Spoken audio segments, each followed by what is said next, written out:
कहाँ तक है? इस प्रकार भाग 1 कहाँ से है? 1 से लेकर 4 तक। भाग 2 क्या है? नागरिकता कहाँ से है? 5 से लेकर 11। भाग 3 क्या है? मौलिक अधिकार कहाँ से है? 12 से लेकर निधि निषेध। भाग 4 कहाँ से? 36 से 51। तो अब भाग 2 क्या नागरिकता है। अब नागरिकता क्या होती है? नागरिकता होता है किसी देश में जो आम व्यक्तियों को जो विशेष अधिकार दिए जाते हैं। किसी देश को में मान लो व्यक्तियों को विशेष अधिकार दिए जाते हैं, वो क्या है उसकी नागरिकता। जैसे अपन लोगों को और दूसरे देश की अपेक्षा जो दूसरे विदेशी व्यक्ति है ना, उनको अपन ज्यादा अधिकार है ना, अपन को अधिकार ज्यादा दिए गए उनसे अपेक्षा, तो क्या नागरिकता। नागरिकता का प्रमाण पत्र क्या होता है? क्या होता है? पैन कार्ड और आधार कार्ड। अब पूरी नागरिकता का प्रमाण पत्र क्या होता है? पैन कार्ड और, अगर आपसे पूछेगा आप बाहर से आ रहे हो तो कैसे करोगे? आपका पैन कार्ड होगा और जो व्यक्ति विदेशी होगा उसका पैन कार्ड आधार कार्ड बनेगा। नागरिकता प्रमाण पत्र क्या है? पैन कार्ड और आधार कार्ड। नागरिकता संशोधन अधिनियम कब आया था? 1955 में। कब आया था? अब पूछते नागरिकता संशोधन अधिनियम कब आया था? कब आया था? 1955 में। कब आया था? 1955 में। क्वेश्चन आता है कि नागरिकता संशोधन अधिनियम में पहली बार संशोधन कब किया गया था? 1986 में। पहली बार संशोधन कब किया गया था? 1986 में। अब इसके बाद फिर लगातार संशोधन होते गए हैं, तो आता है नागरिकता संशोधन अधिनियम कब आया था? 1955 में। पहली बार संशोधन कब किया गया? 1986 में। अब भाग 2 में 5 से लेकर 11 तक क्या है? अनुच्छेद। एक एक करके सारे देख रहे हैं, उसके बाद पता चलेगा नागरिकता होती क्या है, ठीक ना। अब अनुच्छेद 5 देखो। अनुच्छेद 5 क्या कहता है? संविधान के प्रारंभ में तो क्या है? प्रारंभ में ठीक ना। संविधान के प्रारंभ में आपको पता क्या? जब संविधान बना था उस नागरिकता, ठीक ना। जब मान लो जब देश का बंटवारा हुआ तो कहीं पे लोग थे तो संविधान बन रहा था, उन लोगों को नागरिकता अनुच्छेद 5 तक ऑटोमेटिक मिल गई। अब अनुच्छेद 6 देखो। अनुच्छेद 6 क्या है? अनुच्छेद 6 कहता है कि पाकिस्तान से, अनुच्छेद 6 क्या कहता है? पाकिस्तान से भारत आए हुए लोगों को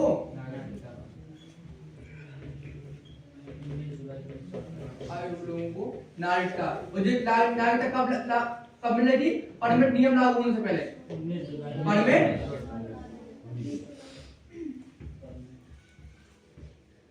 परमानेंट नियम कब लागू हुआ था? 19 जुलाई 1948। मतलब अनुच्छेद से कहता है कि पाकिस्तान से बाहर आए हुए लोगों को नागरिकता। अब आप सोचो पाकिस्तान से बाहर आए हुए लोगों को नागरिकता, अब आज आ गया तो नागरिकता मिल जाएगी? नहीं मिलेगी ना। आज मिल जाएगी? नहीं मिलेगी। क्यों? उन्होंने कहा था जब परमानेंट नियम लागू हुआ था। परमानेंट नियम लागू हुआ 19 जुलाई 1948। मतलब 19 जुलाई 1948 से पहले अगर कोई व्यक्ति पाकिस्तान का है, वो बाहर जाना चाहता है, उसको नागरिकता दे दी अनुच्छेद 6 है, ठीक है ना। परमानेंट नियम क्या होता है? कि परमानेंट नियम से अर्थ क्या कहता है कि 19 जुलाई 1948 से पहले जो व्यक्ति पाकिस्तान का है वो बाहर जाना चाहता है, उसको नागरिकता क्या दी जाएगी? चली जाएगी, ठीक है ना। और अनुच्छेद 6 क्या है? यही तो है, पाकिस्तान आए हुए बाहर को नागरिकता। अब अनुच्छेद 7 देखो। अनुच्छेद 7 क्या है? अनुच्छेद 7 क्या है? जो व्यक्ति भारत के थे वो कहाँ चले गए? कहाँ चले गए? पाकिस्तान चले गए। अब उनसे कहा गया अगर आप पाकिस्तान से फिर बाहर जाना चाहते हो तो उनको क्या है? नागरिकता। जो व्यक्ति भारत के थे कहाँ चले गए और पाकिस्तान से फिर बाहर जाना चाहते हैं, उनको क्या दी गई? नागरिकता। अनुच्छेद 7 के तहत जो व्यक्ति भारत का था वो कहाँ चला गया? पाकिस्तान से कहाँ आना चाहता है तो उनको क्या दे दी गई? अनुच्छेद 6-7 में नागरिकता। अनुच्छेद 8 देखो। अनुच्छेद 8 क्या है? क्या अनुच्छेद 8 क्या है? विदेशी भ्रमण या नौकरी करने पर, विदेशी नौकरी करने पर भारत की नागरिकता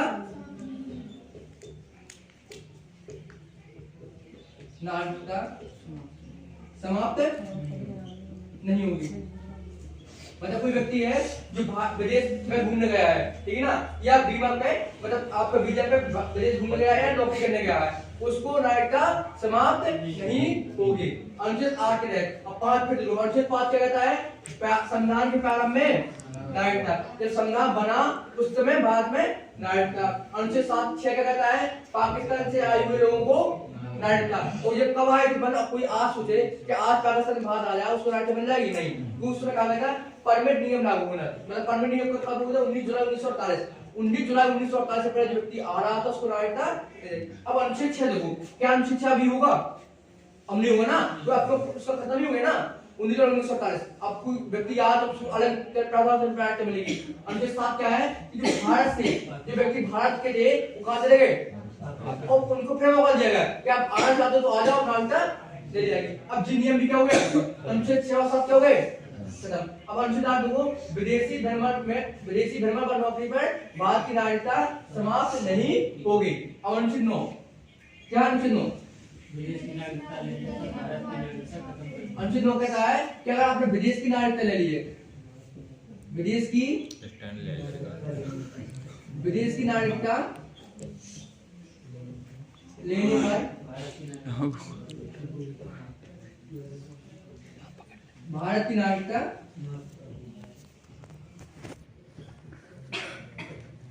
समाप्त कर दी, मतलब क्या है, विदेश की नागरिकता लेने पर भारत की नागरिकता समाप्त कर दी जाएगी। अनुच्छेद 9 तीनों 4 2 के साथ। अनुच्छेद 5 कहता है संविधान के प्रारंभ में नागरिकता, जब संविधान बना उस समय भारत में नागरिकता। अनुच्छेद 6 कहता है पाकिस्तान से आए हुए लोगों को नागरिकता, लेकिन कब, जब परमिट नियम 19 जुलाई 1948 से पहले आए हुए लोगों को, अब आज वो नहीं मिलेगी नागरिकता। 19 जुलाई 1948 से पहले जो पाकिस्तान के व्यक्ति थे वो भारत आना चाहते थे, उनको नागरिकता अनुच्छेद 6 के तहत दे दी गई।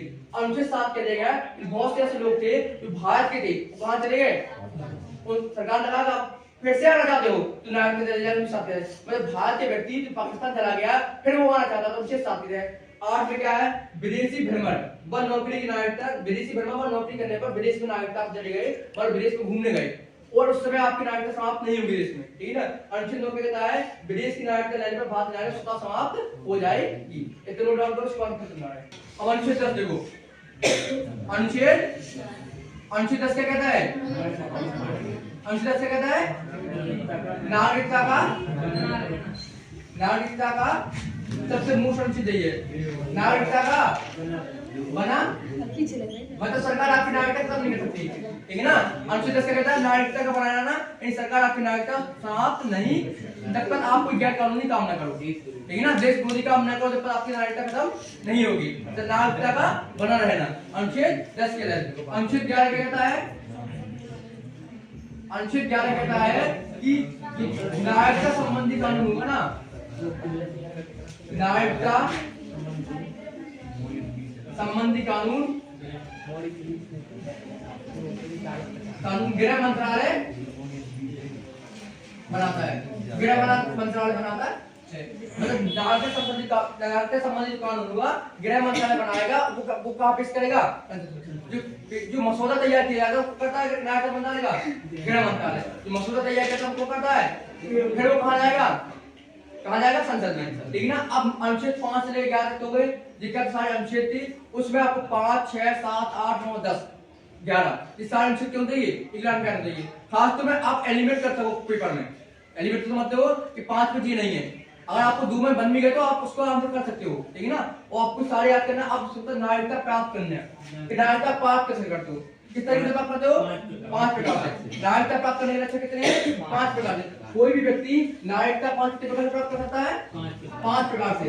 नागरिकता कितने प्रकार से प्राप्त की जाती है, 5। पहला है, पहला क्या है, जन्म के आधार पर, क्या है, जन्म के आधार पर, क्या है मतलब हम सभी क्या है, जन्म के आधार पर। तो अभी यहाँ जितने भी लोग हैं सबका जन्म कहाँ हुआ है, भारत में, तो अपन को नागरिकता कैसे मिली है, जन्म के आधार पर। क्या मिली है, जन्म के आधार पर। इसमें कौन आता है, हम सभी आ जाते, ठीक है ना। इसमें कौन आता है, हम सभी आ जाते हैं। हम सब लोग किस नागरिकता है, जन्म के आधार पर नागरिकता है। जो भारत में जन्म है उसका है जन्म। दूसरा होता है वंश द्वारा, वंश के जी क्या होता है,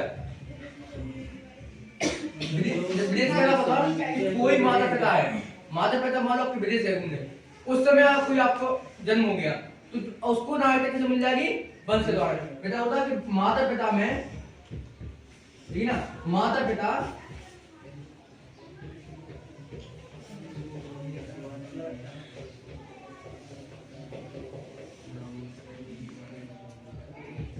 तब बच्चे का क्या हो? जन्म हो, तो उन्हें नागरिकता किससे मिलती है? तो बच्चों को नागरिकता किससे मिलेगी? वंश के द्वारा। जैसे आपको देखो शिखर धवन, और देखा ना शिखर धवन का बच्चा क्या नाम? जोरावर धवन, जोरावर है ना, शिखर धवन, ठीक है ना। उसको देखो शिखर धवन क्या है? शिखर धवन है तो इनमें का माता पिता में कोई भारतीय भी होना चाहिए, ठीक है ना। माता पिता में कोई भारतीय है और फिर क्या है? विदेश में बच्चे का जन्म हो रहा तो किस नागरिकता मिल जाएगी? वंश के द्वारा। माता पिता में कोई भारतीय है, मतलब माता, अब अमूल में देखोगे माता पिता भारतीय है तो भारतीय बाद में जन्म होगा, लेकिन अगर माता कहीं मान भारतीय है, पिता कहाँ के हैं? इंडिया है, या माता इंडिया की है और पिता कहाँ के हैं? बाहर के। तो अगर उसका जन्म कहीं बाहर हो रहा है बच्चे का, तो उसको नागरिकता वंश के द्वारा मिल जाएगी। उसको खास सवाल पूछा जाएगा कि आपको कहाँ की नागरिकता लेनी है, ठीक है ना। जैसे आपने शिखर धवन समझा होगा, शिखर धवन की वाइफ कहाँ की? ऑस्ट्रेलिया की, वो कहाँ के हैं? इंडिया की। तो उसको जो लड़का है ना उससे खास सवाल पूछा जाएगा कहाँ की नागरिकता लेनी है, ठीक है ना। तो उसको नागरिकता शिखर धवन बच्चा जो या फिर सोनिया मिर्जा सुना होगा, सानी मिर्जा सुना ना, सानी सारी किससे हुई? पाकिस्तान की कोई क्रिकेटर है, शोएब मलिक, उसके साथ हुई। उसका जो बच्चा होगा कहाँ होगा? कहीं पे भी हो सकता है, खत्म हो शादी। क्या है? पंजीकरण द्वारा। पंजीकरण तो क्या होता है? पंजीकरण तो पता है कि 7 साल तक भारत में व्यक्ति रहा हो, क्या रहा हो? 7 साल तक। इसमें क्या होता है? व्यक्ति को परमानेंट रहना पड़ता है, ठीक है ना। 7 साल तक व्यक्ति को परमानेंट रहना पड़ेगा। अगर कोई व्यक्ति 7 साल तक भारत में रह रहा है उसको क्या दी जाएगी? पंजीकरण द्वारा नागरिकता दे जाएगी। और चौथा हुआ है देशीकरण द्वारा, जो थोड़ा आसान होता है। इसमें क्या होता है कि आप भारत के प्रति सकारात्मक सोच सकते हो। भारत के प्रति क्या हो? आपकी भारत के प्रति क्या हो? सकारात्मक सोच हो। और उसके साथ साथ क्या हुआ? किसी एक भाषा को जानते हो, किसी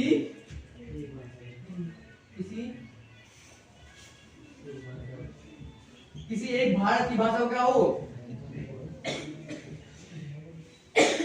किसी भारत की भाषा को क्या हो? जानते हो, किसी भारत की भाषा को जानते हो। और साथ साथ 10 साल तक बाहर रहे हुए, परमानेंट नहीं, कभी आए फिर चले गए, फिर आए फिर चले गए। तो इसके बाद देशीकरण द्वारा मिल जाती, पंजीकरण द्वारा, देशीकरण द्वारा मिल जाती। मदर टेरेसा का नाम सुना? मदर टेरेसा, मदर टेरेसा को देशीकरण द्वारा नागरिकता दी गई थी, ठीक है ना। मतलब क्या था कि भारत की सकारात्मक सोच थी, दूसरे उसके साथ साथ क्या एक किसी भाषा को क्या करती थी? जानती थी, ठीक है ना। अब इसके बाद जो अगला होता है क्या होता है? भूमि विस्तार द्वारा। क्या होता है? भूमि विस्तार द्वारा। मतलब क्या आप कोई विदेश का टुकड़ा है उसको जीत लो, उससे कोई क्या कर लो? तो उसके जो नागरिक होंगे ना उस क्षेत्र के, वो ऑटोमेटिक भारत के नागरिक हो जाएंगे। जैसे सिक्किम, जैसे क्या है? सिक्किम भारत में मिला, उसकी जितनी भी नागरिक ऑटोमेटिक क्या होगा? भारत के नागरिकता लेने के 5 क्या है? पहले क्या? जन्म के द्वारा, मतलब भारत बच्चे के जन्म भारत में हो जाए, हमारे माता पिता कहाँ के? भारत के हैं, और हमारा जन्म भी क्या हुआ है? तो अपन लोग किस आधार पर नागरिकता लिए हैं? जन्म के द्वारा। अपने माता पिता भी भारत के हैं और हम भी, हमारा जन्म भी क्या हुआ है? यहाँ तक सबके जन्म कहाँ हुआ? भारत में हुआ। इसके बाद दूसरा वंश के द्वारा, मतलब माता पिता में कोई एक भारतीय हो, ठीक है ना, उसका बच्चे के जन्म कहाँ बाहर हुआ हो या फिर भारत में भी हुआ हो, तो उसकी जब 18 साल हो जाएगा बच्चा, उसका पूछा जाएगा अपनी नागरिकता कहाँ की लेनी है। जैसे शिखर धवन हुआ, ठीक है ना, या फिर आप सोनिया मिर्जा का नाम सुना हुआ, ठीक है ना, ये कहाँ होंगे? इनको आजाद वंश के आधार पर। इसके बाद वो क्या है? पंजीकरण द्वारा। पंजीकरण द्वारा क्या होता है कि अगर कोई बच्चा 7 साल तक रहा है, मतलब 7 साल तक कोई व्यक्ति रह रहा है और गृह मंत्रालय पर लगातार जा रहा है समय पे, मतलब हर महीने में उसका अगर कोई व्यक्ति अगर भारत में आकर रह रहा है ना, उसको हर महीने बाद अपना वो बजट करना पड़ता है। थाने में जाएगा, हर महीने बाद बताएगा तो हमने कोई भी अपराध नहीं किया है। 7 साल तक उसको थाने से मुंह मिलेगी ना क्लीन चिट, उसके बाद उसको नागरिकता दे दी जाती है, ठीक है ना। और उसका अगला था देशीकरण द्वारा, मतलब भारत के प्रति सकारात्मक सोच हो, किसी एक भाषा को जानता हो, ठीक है ना, तो 10 साल तक कभी आता जाता हो रहता हो, उसके मतलब कला विज्ञान साथ में किसी एक क्षेत्र में क्या हो आगे हो, उसके नागरिकता मिल जाएगी देशीकरण द्वारा। इसमें वृद्धि मदर टेरेसा, उसकी वृद्धि मदर टेरेसा को। अगला है भूमि विस्तार द्वारा, मतलब जैसे सिक्के में या कोई देश का विदेश का कोई टुकड़ा आप जीत लो ऑटोमेटिक, तो किसके द्वारा मिल जाएगी? भूमि विस्तार द्वारा। ठीक है, इस तरह का समाप्त होना। ठीक, समाप्त होना। जो कितना लाभ होता था? 3000 रुपए। नागरिकता सरकार आपको कितने प्रकार से निश्चित करती है? 3 प्रकार से। पहला क्या है? पहला है कि जब व्यक्ति दूसरे देश की लड़े, जब व्यक्ति दूसरे देश की नागरिकता ले ले, ठीक है ना। अगर जब कोई व्यक्ति है, हमारे भारत के व्यक्ति है, दूसरे देश की नागरिकता लेगा तो ऑटोमेटिक भारत की नागरिकता क्या हो जाएगी? समाप्त हो जाएगी। अगर आप कोई व्यक्ति भारत का है और दूसरे देश की नागरिकता लेता है, उसकी बात नहीं आएगी, स्वतः खत्म हो जाएगी। अब उसके बाद दूसरा है कि व्यक्ति इच्छा अनुसार छोड़ दे, व्यक्ति अपनी इच्छा अनुसार भारत की नागरिकता छोड़ दे।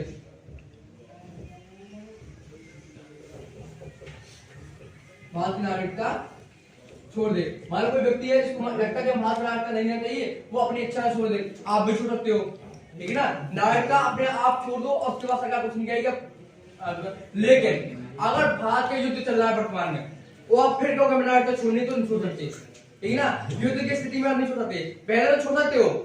युद्ध की स्थिति में आप लोग पहले क्या है कि जब व्यक्ति दूसरे देश की नागरिकता ले ले तो छोड़ लोगे, ठीक है ना। आपको दूसरे देश की नागरिकता ले ली तो सरकार अपने अनुसार अपनी नागरिकता समझाएगी। दूसरा क्या है? व्यक्ति अपनी इच्छा अनुसार छोड़ दे भारत की नागरिकता, ठीक है ना। लेकिन अगर भारत का युद्ध चल रहा है तो आप नागरिकता नहीं छोड़ सकते हैं।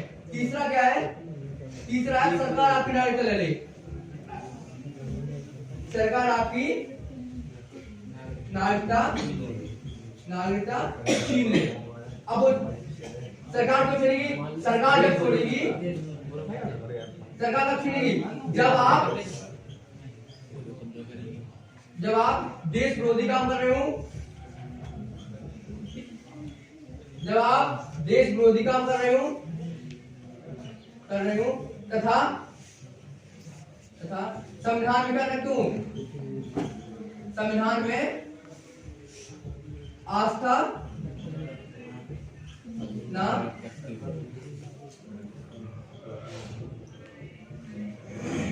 ठीक है ना।